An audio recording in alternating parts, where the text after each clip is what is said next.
ভাই ছোটোবেলায় 10 টাকা থেকে 20 টাকার আমি গোলা খেতাম, কালা খাট্টা, পাইনাপল, বিভিন্ন পিঙ্ক কালারের, ঠিক আছে। আর এখন খাচ্ছি আমি 170 টাকার গোলা। এর প্রাইস হচ্ছে 170, অ্যান্ড এটা হচ্ছে চকলেট ইয়া ফির ক্যাডবেরি গোল্ড। মানে ভাবো, মানে এই জিনিসটার দাম, এই বরফের চাপড়ার দাম কত বেশি।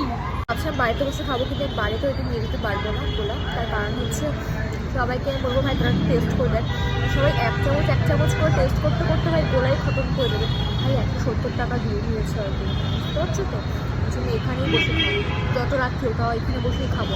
আমি এটা খাচ্ছি, কিন্তু আমার লিটারালি খেতে খেতে মানে উল্টো পাল্টা কথা মনে আসছে। সেটা হচ্ছে আজকে আমি যখন বাড়ি আসছিলাম দুপুরবেলা, তখন আমি দেখলাম যে রাস্তায় কুকুরে হেগে দিয়েছে, আর সেটা পুরো এরকম কালো রঙের হয়ে গেছে, পুরো এরকমই দেখতে লাগছিল। আমার না সেটাই বারবার মনে পড়ছিল, আমার তো ঘেন্না লাগছিল, বাট আমি কী করবো এখন ভাই।